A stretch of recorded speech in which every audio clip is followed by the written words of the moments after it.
I now invite the Honorable Mncwango to the podium.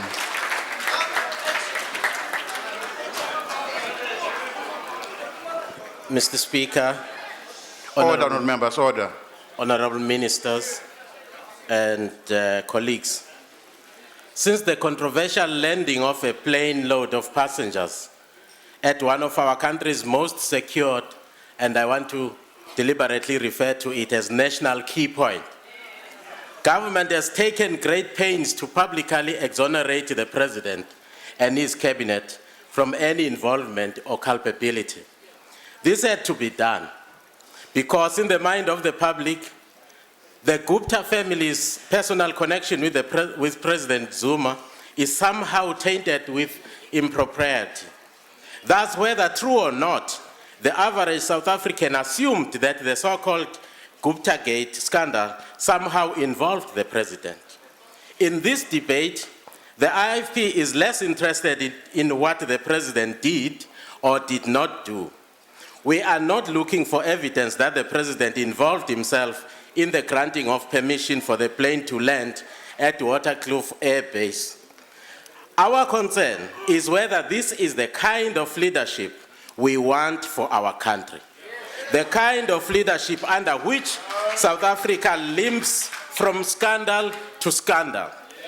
Even with all the revelations and investigation and engagement with the press, this compromising of a national key point has left us with more questions than answers.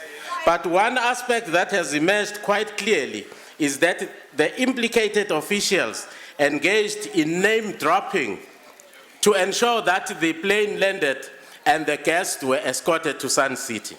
In response, there have been calls for name-dropping to become a prosecutable offense.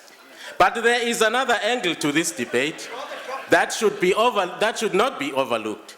The reality is that the people who use President Zuma's name and the people who reacted to the use of President Zuma's name were all operating on the assumption that President Zuma would sanction such a gross violation of national security, which, when it comes to the friends.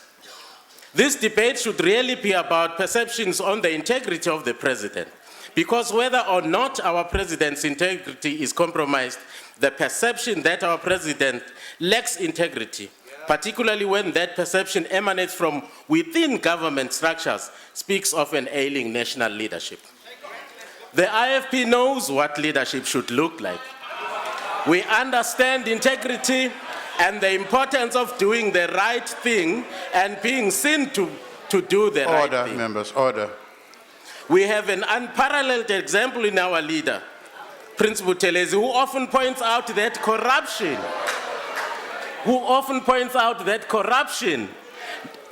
corruption is not an inevitable part of leadership or governance, but an evil that enters where integrity fails.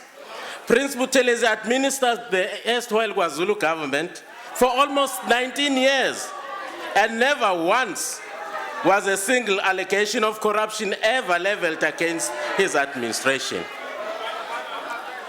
That is the kind of leadership South Africa needs.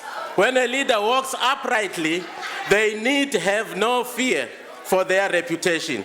The fact that President Zuma felt the need to avoid his friend's wedding speaks of a leader whose reputation is already compromised.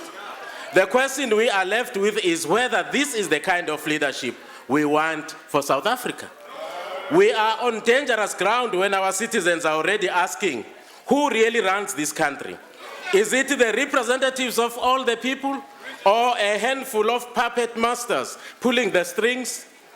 The president's silence on this matter is disturbing, Mr. Speaker, as it was on the debacle over the Central African Republic.